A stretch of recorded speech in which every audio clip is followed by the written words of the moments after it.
Bienvenidos, amados hermanos, a la exposición de la palabra de Dios. Celebramos hoy nuestro culto recordando a Cristo, recordando su obra y el fruto de la aflicción de su alma, que somos todos nosotros. Estamos estudiando la primera carta a Timoteo, y la primera carta a Timoteo tiene como tema central el asunto de la iglesia, el asunto de la eclesiología. Y uno de los problemas más grandes que surgen dentro de una iglesia es la falta de interacción entre los miembros. Nos acostumbramos a ver a la iglesia como una empresa, o como un club social, o como un centro de rehabilitación emocional, y muchas veces, cuando realmente tenemos que interactuar con nuestros hermanos, las cosas se complican bastante. Sobre todo porque en la iglesia, los miembros son un conjunto de pecadores redimidos por la gracia de Cristo, con virtudes, dones dados por el Espíritu Santo, pero también con muchas carencias. En el cuerpo de Cristo, entonces, existe una gran diversidad de hermanos y hermanas que pueden contribuir a la mutua edificación, pero esa diversidad también puede llegar a contaminar y a lastimar a toda la congregación. Y puesto que todos somos pecadores, todos somos proclives a infectar al cuerpo de Cristo con nuestras actitudes, con nuestras prácticas. Y entonces, el capítulo 5 de la primera carta a Timoteo tiene como finalidad explicar las diferentes formas de interacción que se dan en el cuerpo de Cristo. Este capítulo, el capítulo 5 de la primera carta a Timoteo, es muy importante porque, vuelvo a repetir, nos habla de las diferentes áreas en las cuales debemos interactuar nosotros en el cuerpo de Cristo. Y una de las áreas más importante en nuestra interacción, o si pudiéramos decir, una de las actividades más importantes en nuestra interacción mutua, es la virtud o la actividad de la exhortación. Por eso Pablo, en el capítulo 5, verso 1 y verso 2, empieza a abordar el asunto de la exhortación, el asunto de la confrontación. Y yo pregunto, ¿es un problema muy común en una iglesia cristiana el que no se dé la confrontación o la exhortación? Muchas veces. Hay ciertas barreras que muchas veces nos impiden realizar esta actividad, como el amor desmedido y excesivo hacia un hermano, y puesto que lo amo tanto en mi perspectiva, mejor no lo exhorto. Puede estar pecando, puede estar fallando, puede estar en peligro su vida espiritual, pero es mi amigo, es mi amiga.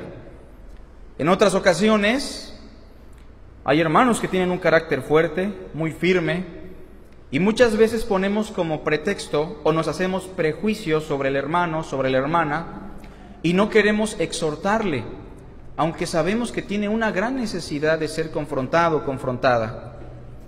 En otras ocasiones, la posición ministerial es que es un pastor, es que es el diácono, es que es la maestra de los niños, es que es una diaconisa, es que es una hermana que enseña a las hermanas.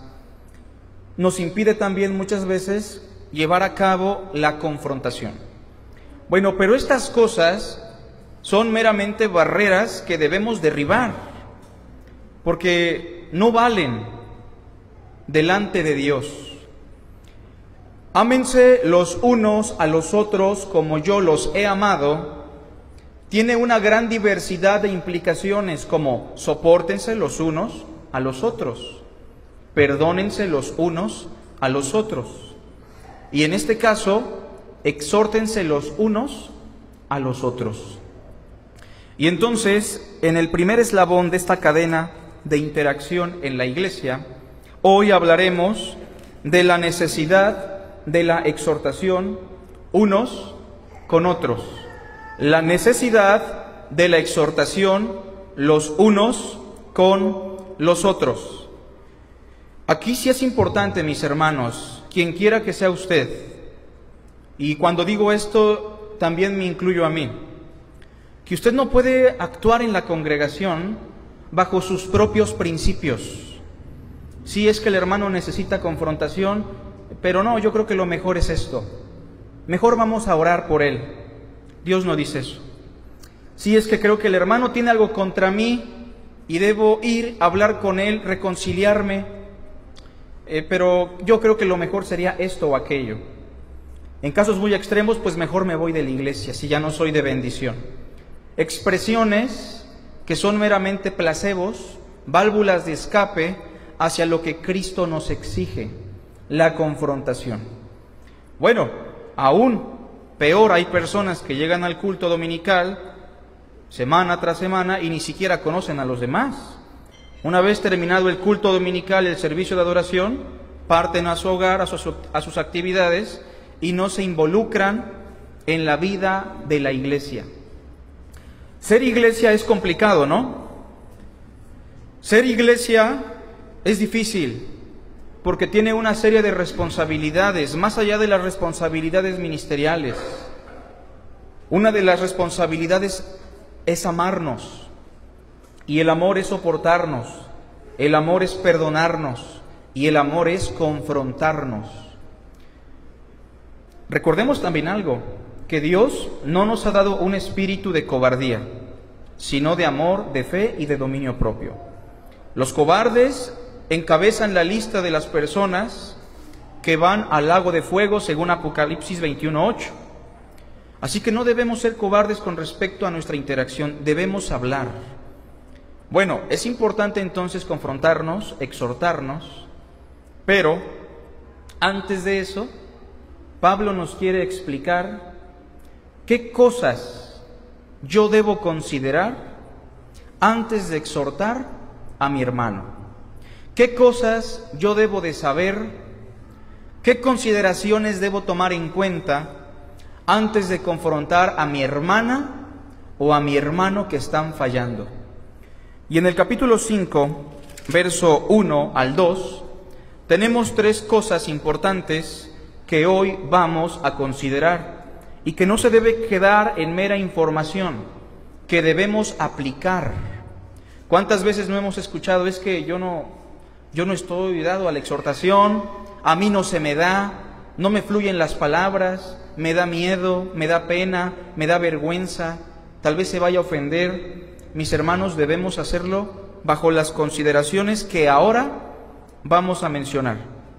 Veamos, dice el verso 1: no reprendas al anciano, sino exhórtale como a padre, a los más jóvenes como a hermanos, a las ancianas como a madres, a las jovencitas como a hermanas con toda pureza.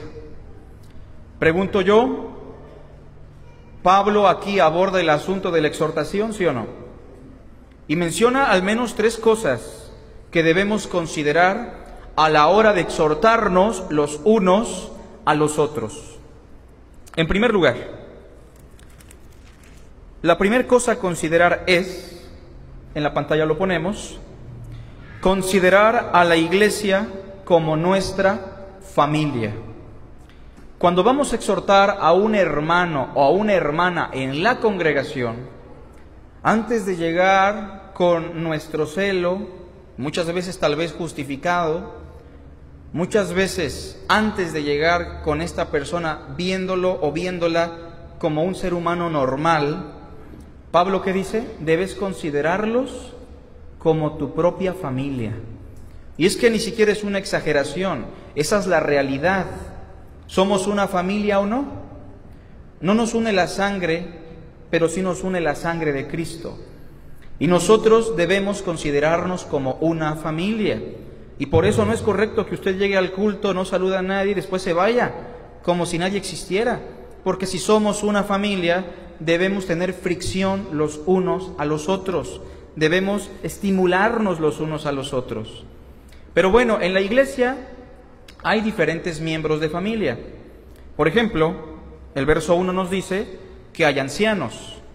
Y en este caso no se refiere meramente a los pastores, sino a aquellos hermanos de edad avanzada, aquellos hermanos que ya tienen una edad considerable, esas personas que ya han llevado una experiencia de vida en este mundo y que muchas veces, por ser pecadores igual que nosotros, van a fallar, van a pecar en contra de Dios, van a pecar en contra del cuerpo de Cristo. Y dice Pablo, hay que acercarse a ellos también. No por ser ancianos los tienes que exonerar, pero ¿sabes qué, Timoteo? Tienes que hacerlo como si fuera tu padre, como a padres, con reverencia, con respeto. Y cuando digo como a padre, o cuando Pablo dice como a padre, se refiere al concepto de padre en aquella época, porque hoy día hay mucha irreverencia con respecto a los padres. Pero Pablo dice, si vas a confrontar a un anciano en la congregación, considéralo como si fuera tu padre. Sigue diciendo el versículo 1, a los más jóvenes, porque hay hermanos más jóvenes en la iglesia, que también fallan, que también pecan, puesto que todos son pecadores. Bueno, los más jóvenes van a fallar, Timoteo, van a pecar, la van a regar, pero debes acercarte a ellos como si fueran tus hermanos. Después, a las ancianas, verso 2, a las hermanas ya de edad, a las hermanas que ya tienen una experiencia de vida avanzada, también tienes que exhortarlas, Timoteo. También tienes que acercarte a ellas, pero como si fueran tu madre. Y por último, Timoteo, también debes acercarte a las jovencitas. Tu interacción con las jovencitas también tiene que ver con la exhortación hacia ellas, pero tienes que hacerlo como si fueran tus hermanas con toda pureza. Entonces, la primera cosa a considerar a la hora de confrontar a nuestros hermanos, y es que eso tiene que pasar, es verlos como si fueran nuestra familia. Considerarlos como parte de nuestra familia, darles la reverencia y el respeto debido como a nuestros padres, como a nuestros hermanos en casa. Eso es lo primero que nos dice el apóstol Pablo. Pero yo le pregunto a usted, ¿cómo considera a usted a este grupo de personas? ¿Qué valor tiene para usted el joven, la jovencita, el hombre de canas, la mujer de canas? ¿Qué valor tienen para usted? ¿Realmente los ve como familia? ¿O simplemente los ve como compañeros de empresa que se reúnen cada domingo a escuchar un mensaje todos juntos, pero realmente no hay conexión alguna? Bueno, ese es un pecado muy grave, porque debemos considerarnos primariamente como hermanos en la fe, como la familia de Jesucristo. El Señor dijo, ¿quién es mi padre? ¿Quién es mi madre? ¿Quiénes son mis hermanos? ¿Quiénes? Todos los que hacen la voluntad del que me envió, ellos son mi familia. Así que la primera cosa a considerar a la hora de confrontar o exhortar a uno de nuestros hermanos, y vuelvo a reiterar, eso se tiene que hacer porque es necesario, pues debemos considerarlos como nuestra familia. Sin embargo, hermanos, llegamos a un punto aún más importante. En segundo lugar, Pablo nos dice que debemos considerar la naturaleza de nuestra confrontación, porque hay diferentes formas de confrontación, ¿estamos de acuerdo? Una cosa es que yo reprenda y otra cosa es que yo exhorte. Pregunto yo, ¿Pablo hace la distinción, sí o no? Vean el versículo 1. ¿Cómo dice? No reprendas. hasta ahí lo vamos a dejar. Ah, caray, entonces el pastor o un miembro no puede reprender a otro.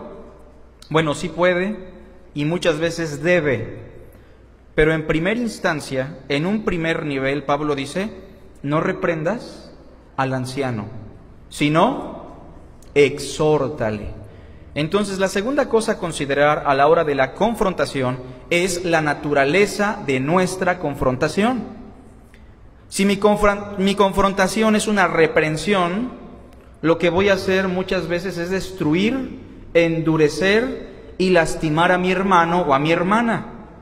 Pero si mi confrontación es un exhorto bien enfocado, entonces voy a edificar.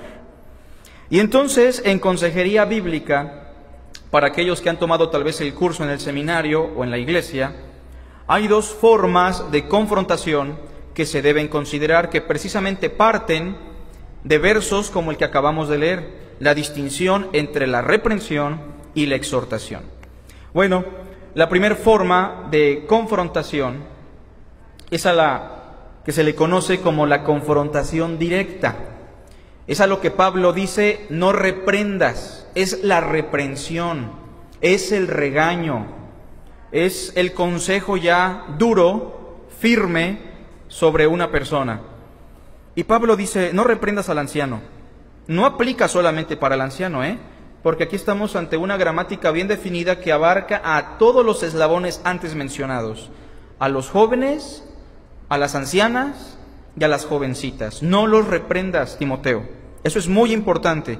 Como pastor, Timoteo, como miembro de una iglesia, Timoteo, antes de reprender, considera lo que te digo. No reprendas. Mejor, exhorta. ¿Qué es la confrontación directa? Pues es reprender. Y precisamente la palabra griega para reprender es una palabra que se traduce como golpear, castigar. Por implicación, reprender con dureza. Reprender literalmente significa golpear, lastimar. Pero la palabra se está usando figuradamente en el ámbito de nuestras palabras, porque muchas veces nuestras palabras son duras, pueden lastimar, y muchas veces sería mejor darle un golpe a una persona que hablarle con palabras duras. Y entonces Pablo dice, no confrontes de manera directa. ¿A qué me refiero con la confrontación directa? Una confrontación dura, una confrontación que lastima, una confrontación que no alimenta la mente y el corazón. Sin embargo, la confrontación directa en la siguiente diapositiva, o la reprensión, como le llama Pablo, sí se debe usar en algún momento, ¿estamos de acuerdo? Yo les pregunto, ¿Cristo reprendió a algunas personas duramente, sí o no?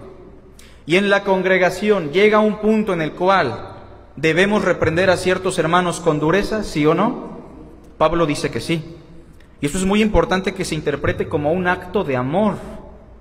Vean, solo se debe usar la reprensión o la confrontación directa, solo se debe usar después de un proceso de exhortación. ¿Se entiende? En las palabras de Cristo, tú solo, con 2 o 3, con toda la iglesia. Solo se debe usar después de un proceso de exhortación en el cual el hermano exhortado, ¿qué ha hecho? Ha despreciado el exhorto y ¿qué hace? Persiste en pecar. Vean capítulo 5, verso 20. Es importante considerar entonces que la confrontación directa o la reprensión sí se debe usar, pero después de un proceso. Capítulo 5, verso 20. ¿Cómo dice? Leemos juntos en voz alta.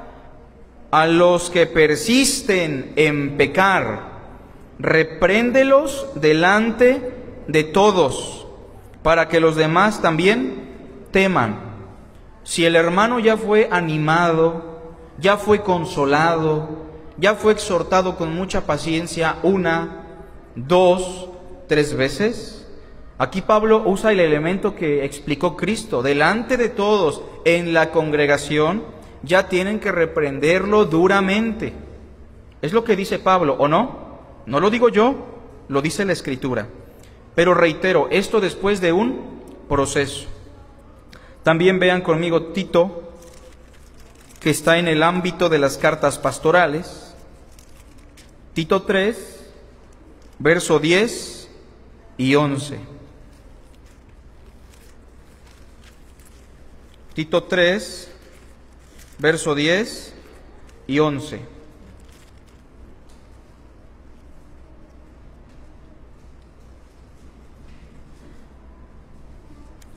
Dice de la siguiente manera: al hombre que cause divisiones, después de una, ¿qué dice? Y otra amonestación, ¿hubo un proceso o no? Después de un proceso, Timoteo, después de una u otra amonestación, ¿qué dice? Deséchalo. En las palabras de Cristo, mis hermanos, tenle por gentil y publicano. En las palabras de Pablo, el tal se ha entregado a Satanás. Pero este ya es un nivel en el cual la confrontación se convierte en reprensión. Pero en primera instancia Pablo dirá, no reprendas, sino exhórtale como a padre. La segunda forma de confrontación, tenemos Mateo 18, 15 al 17, que ya por ahí ustedes lo conocen. Si tu hermano peca contra ti, ve tú y él solos y exhórtale, confróntalo. Y si te escucha, has ganado a tu hermano. Si no te escuchare, toma contigo 2 o 3 testigos, para que en boca de 2 o 3 testigos, ¿qué dijo el Señor? Conste toda palabra. Bueno, y si aún así el hermano persiste en pecar y no los escucha, ya dilo a la iglesia. Y si aún así se le reprende y no escucha a la iglesia, el Señor dijo, tenle por gentil y publicano. Y en Gálatas 2, verso 11, por favor.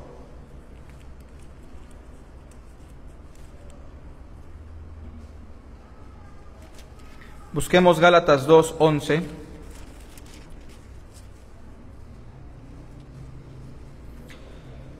Por ahí tenemos una experiencia un tanto difícil de digerir, porque el apóstol Pablo tiene una carga en su corazón. La carga de Pablo es, mi hermano Pedro está pecando en contra de Dios, está fallando en su relación con la iglesia, está fallando en su interacción con los otros miembros. Y yo pregunto, mis hermanos, aunque no existen las jerarquías delante de Cristo, el ser humano tiende a formar jerarquías, ¿no? Humanamente hablando, ¿quién tenía tal vez más autoridad? ¿Pedro, que caminó con el Señor, que durmió con el Señor, que comió con el Señor, o Pablo? Pedro.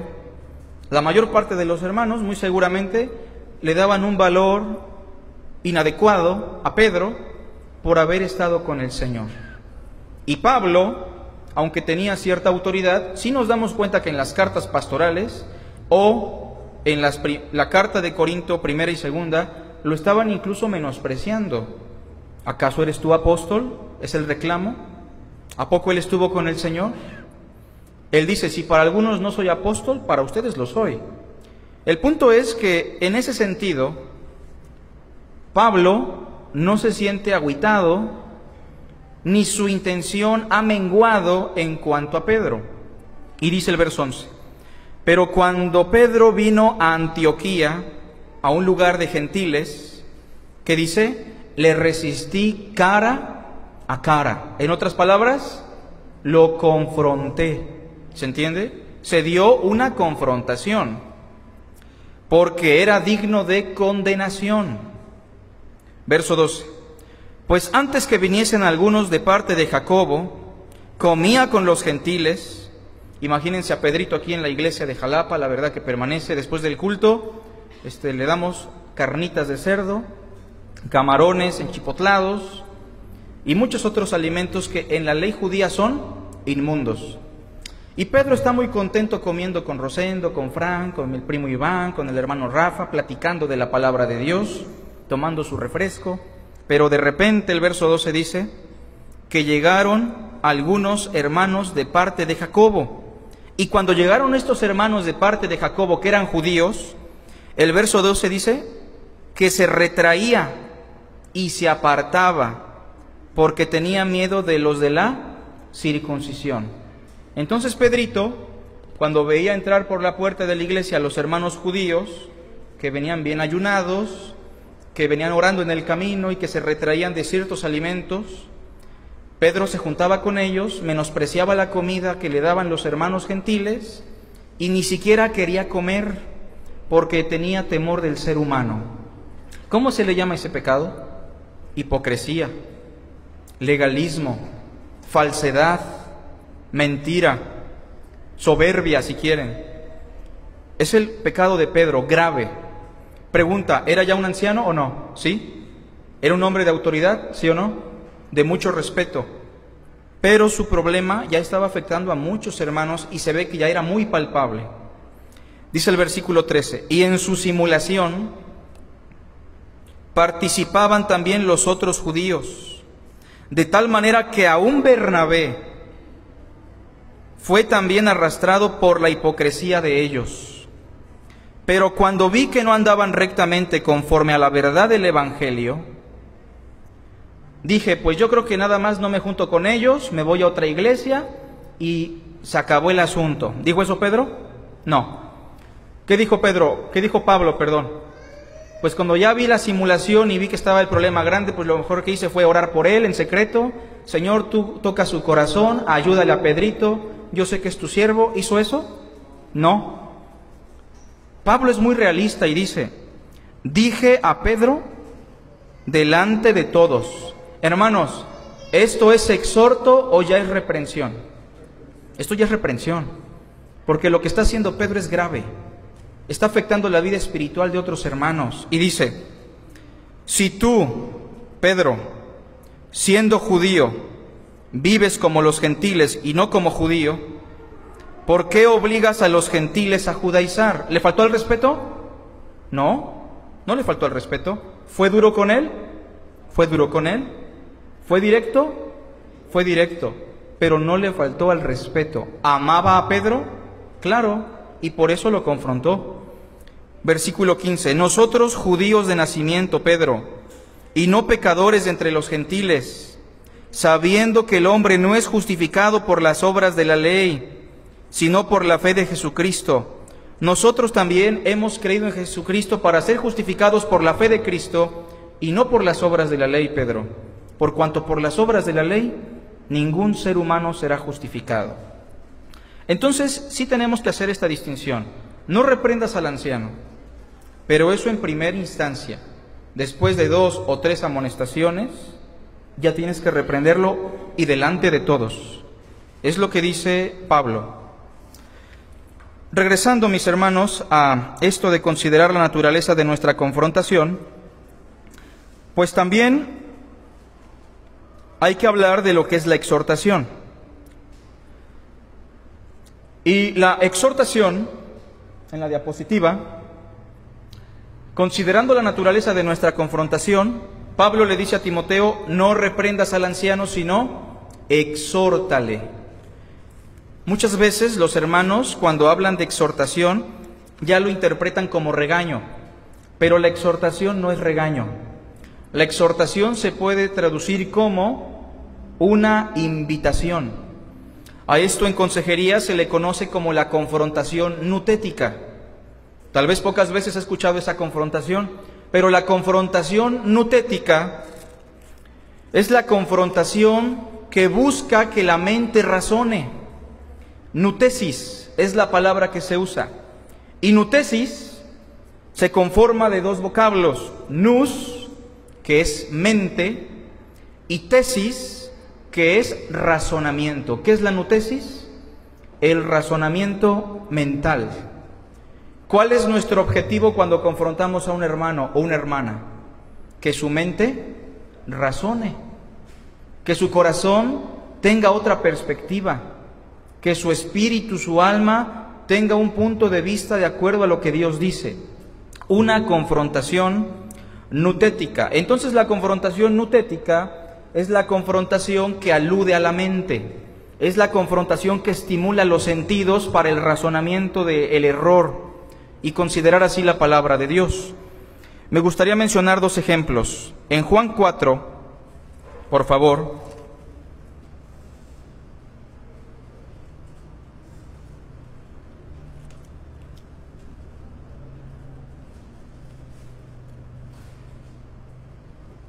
Busquen el versículo 15 y 16.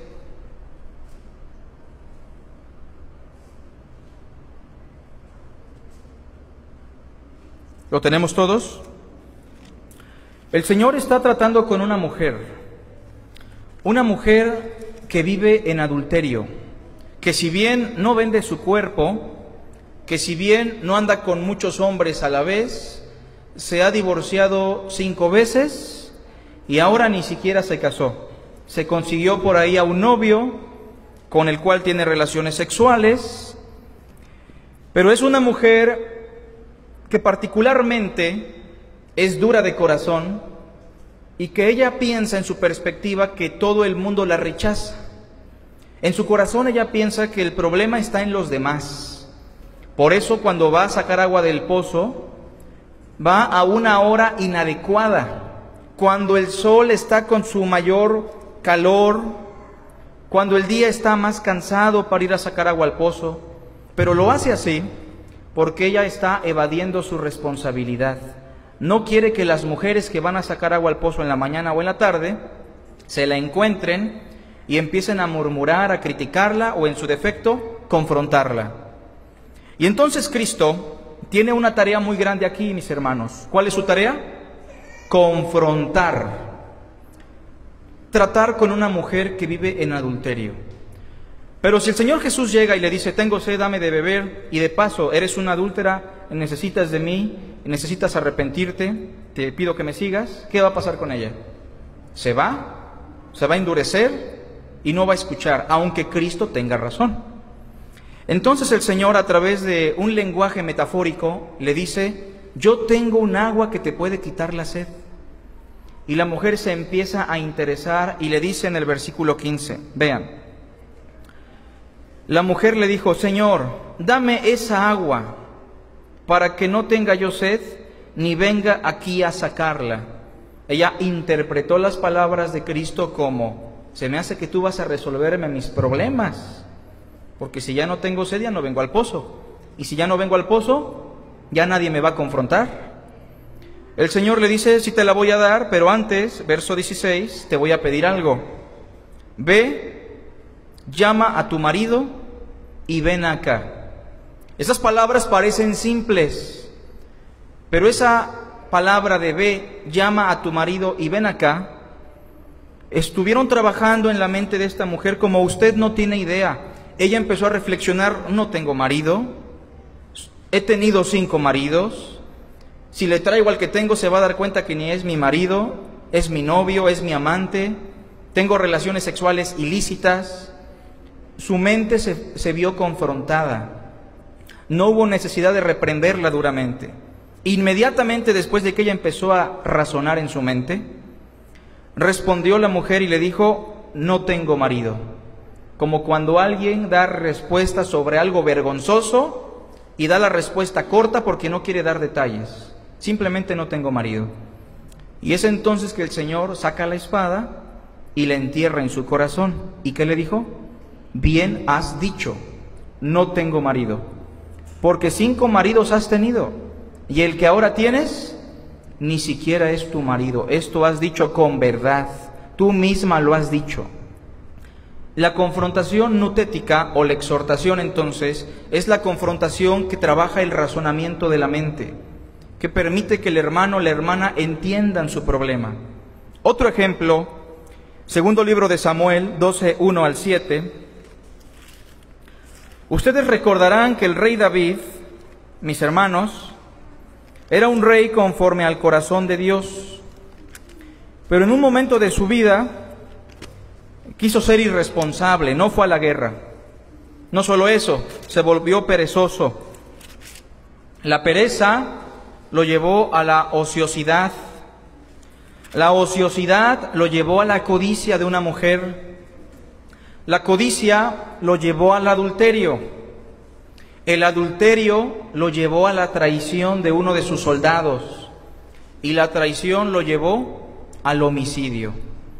¿Cómo creen ustedes que dormía David todas las noches después de todo lo que hizo, hermanos? ¿Creen ustedes que David estaba desesperado? ¿Qué voy a hacer? ¿Todo lo que hice está mal? ¿O creen ustedes que él estaba muy contento y dormía como un bebé? Él dormía muy tranquilo, como bebé. ¿Saben por qué? Porque en ese punto de su vida su conciencia estaba muy cauterizada. Todo me salió bien, no fui a la guerra, me quedé a dormir, me acosté con esta mujer hermosa, la embaracé y maté a su esposo y nadie se enteró. Bueno, se olvidó de Dios, ¿no? Pero entonces, aunque él duerme muy tranquilo, Dios le va a encargar una tarea a uno de sus profetas, el profeta Natán, capítulo 12, verso 1. El Señor envió a Natán a David. Ahora yo quiero que piensen, hermanos, en Natán. Lo que usted experimenta en su corazón cuando va a confrontar a un hermano o a una hermana que son duros, es lo mismo que estaba experimentando Natán, ¿sí o no? Lo mismo o peor. ¿Por qué? Yo soy un profeta, ¿no? Y ¿saben cómo vivían los profetas? Muy austeros, no tenían mucho relieve en el pueblo, menospreciados. Y voy con el rey David y si mató al soldado de renombre, ¿qué no me puede ser a mí? Sobre todo si le digo que es un adúltero. Entonces Natán tiene una tarea. Como yo le quiero decir hoy a usted, muchas veces usted tiene una tarea particular de hablar con un hermano o hermana. Y lo tiene que hacer, más allá del temor, más allá de la cobardía, lo tenemos que hacer. Y dice el verso 1, y viniendo a él le dijo, fíjense cómo lo confrontó. Quiero que vean la nutesis. Mira, David, habían dos hombres, ¿no? En una ciudad. El uno rico y el otro pobre. El rico tenía numerosas ovejas y vacas, pero el pobre no tenía más que una sola corderita, que él había comprado y criado, y que había crecido con él, y con sus hijos juntamente, comiendo de su bocado y bebiendo de su vaso, y durmiendo en su seno, y la tenía como a una hija. Y vino uno de camino al hombre rico, y éste no quiso tomar de sus ovejas y de sus vacas, para guisar para el caminante que había venido a él, sino que tomó la oveja de aquel hombre pobre y la preparó para aquel que había venido a él. ¿Se dan cuenta que la confrontación de Natán está trabajando en la mente de David? Nutesis, confrontación nutética, razonamiento mental. ¿Qué pasó con esta especie de metáfora? Versículo 5. Entonces se encendió el furor de David. Mis hermanos, David en esta metáfora, ¿vio al hombre rico como un hombre perverso, sí o no? ¿Vio al hombre rico como un hombre depravado, torcido y malévolo? Claro. Se está experimentando lo que se conoce como la proyección de la personalidad. Se está proyectando en otra persona. Y de ahí viene el salmo de ¿quién podrá entender sus propios errores? Muchas veces yo en Rosendo puedo ver sus fallas, y aunque yo tengo las mismas, las mías no las veo, pero cuando las veo en él, las maximizo, ¿no? O muchas veces a mi cónyuge lo puedo criticar, le puedo ver ciertas faltas, puedo pensar que está mal, y sin embargo son las mismas fallas que yo tengo. Y entonces, si se confronta a David de manera directa, no va a resultar. Tenemos que transportar el pecado de David a otra persona para que él lo pueda dimensionar. Y entonces dice el verso 5 que se encendió el furor de David en gran manera contra aquel hombre, y dijo a Natán, vive el Señor. Fíjense la hipocresía, ¿no? Vive el Señor. O sea, hay que tener mucha dureza en el corazón para hacer lo que se hizo y aún mencionar a Dios. Vive el Señor, que el que tal hizo es digno de muerte, y debe pagar la cordera con 4 tantos, porque hizo tal cosa y no tuvo misericordia.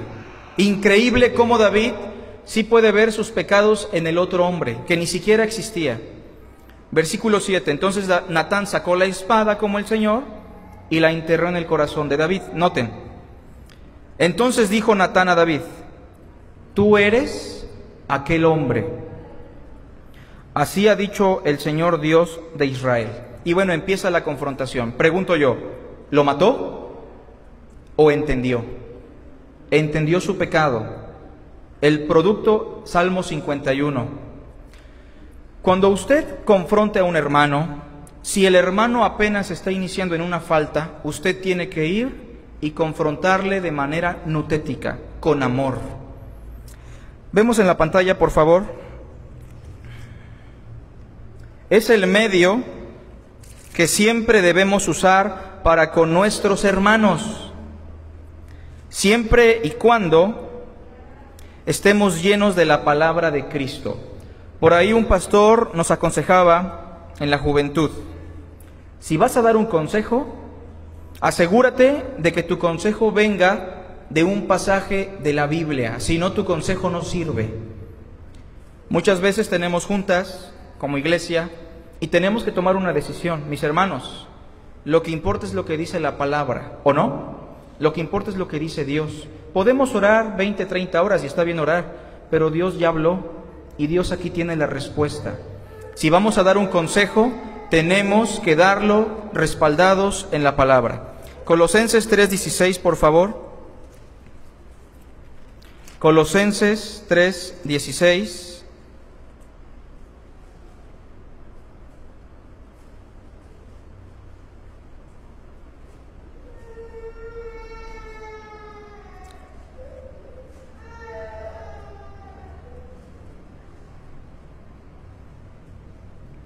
Dice la palabra de Dios de la siguiente manera: la palabra de Cristo more en abundancia en ustedes. Que la palabra de Cristo abunde en mi corazón, ¿no? Que la palabra de Cristo llene mi ser, porque así puedo estar capacitado para dos cosas. ¿Qué sigue diciendo? Enseñándoos y exhortándoos los unos a los otros. Sí, se tienen que enseñar los unos a los otros. Sí, se tienen que exhortar los unos a los otros, pero antes de eso, la palabra de Cristo debe abundar. Si alguno habla, hable conforme a las palabras de Dios. Y en el texto que leímos, en la primera carta a Timoteo 5, verso 2, al final Pablo dice: con toda pureza. ¿Se dan cuenta? Con toda pureza. Pero no se refiere nada más a las jovencitas. El asunto de la pureza es un asunto que se considera en las cartas pastorales, no solamente en relación a las jovencitas, sino en relación a toda la iglesia. Así que en tercer lugar, con respecto a esa frase, con toda pureza, debemos también considerar la pureza de nuestra intención a la hora de exhortar. ¿Por qué digo esto, hermanos? Esto es muy importante que se considere. Muchas veces queremos exhortar a un hermano que efectivamente está fallando, a una hermana que efectivamente está fallando, pero nuestra intención es perversa. ¿Por qué? Porque muchas veces queremos exhibir, porque muchas veces queremos lastimar, porque muchas veces queremos destruir a la persona. Y Pablo sí dice: asegúrate, Timoteo, de que confrontes a los hermanos como una familia, pero con toda pureza de corazón. Hazlo con una intención pura. Aquí me gustaría mencionar solamente dos incisos. Inciso A: la pureza está en función de restaurar o edificar. Cuando yo voy a exhortar a un hermano es porque lo quiero edificar, ¿o no? Es porque lo quiero restaurar, no porque lo quiero lastimar, dañar o destruir. Gálatas 6:1, por favor.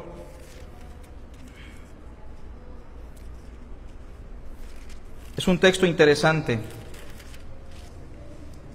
Recordemos que estamos bajo la ley de Cristo, ¿no? Y que no es la ley mosaica, precisamente, ni la ley moral, como se le considera muchas veces. La ley de Cristo es la enseñanza que Cristo dio.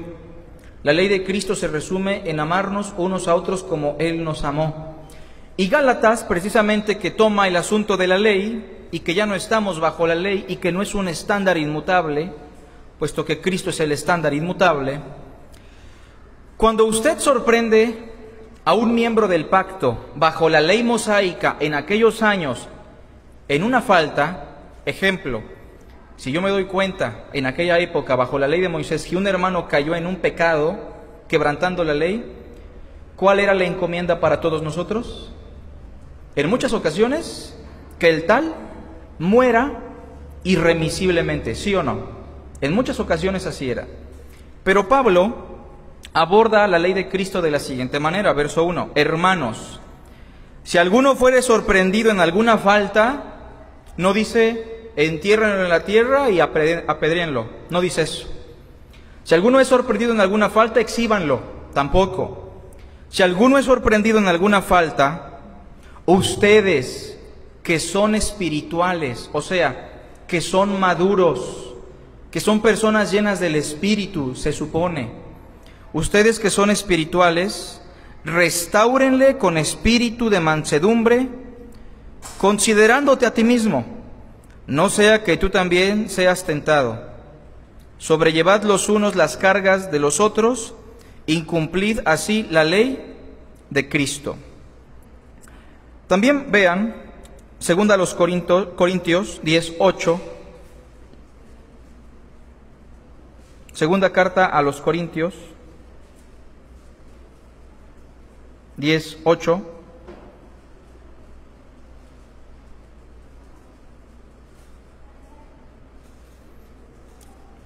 Dice de la siguiente manera,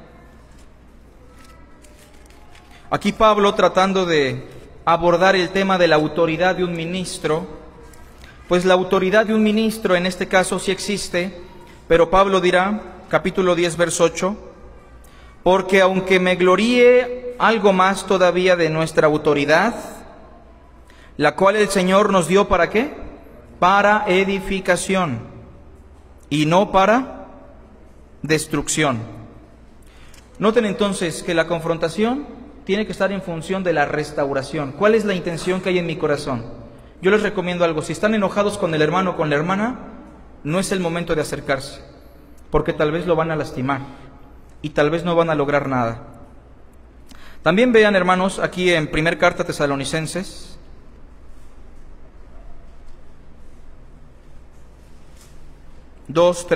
primer carta a Tesalonicenses 2:3.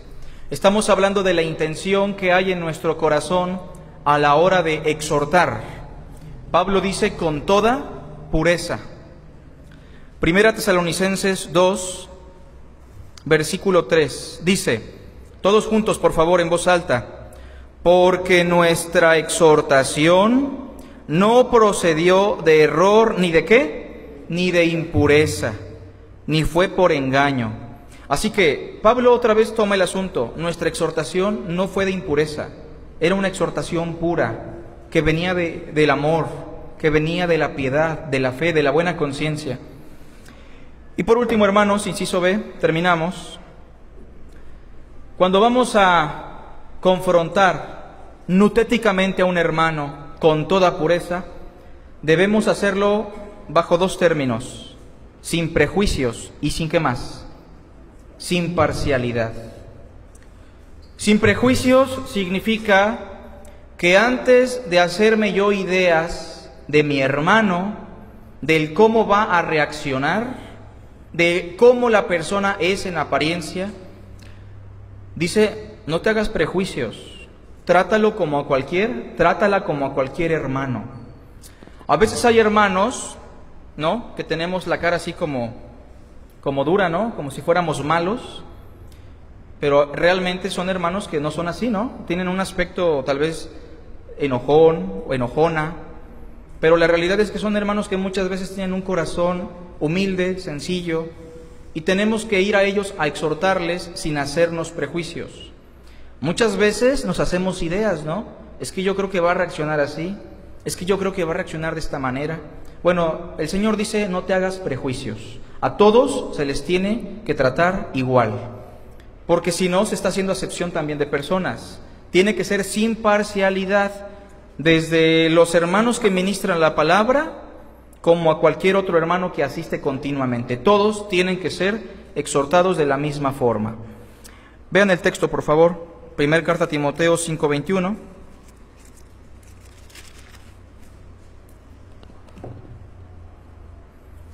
¿Se acuerdan que la primera instrucción del capítulo 5 es la exhortación?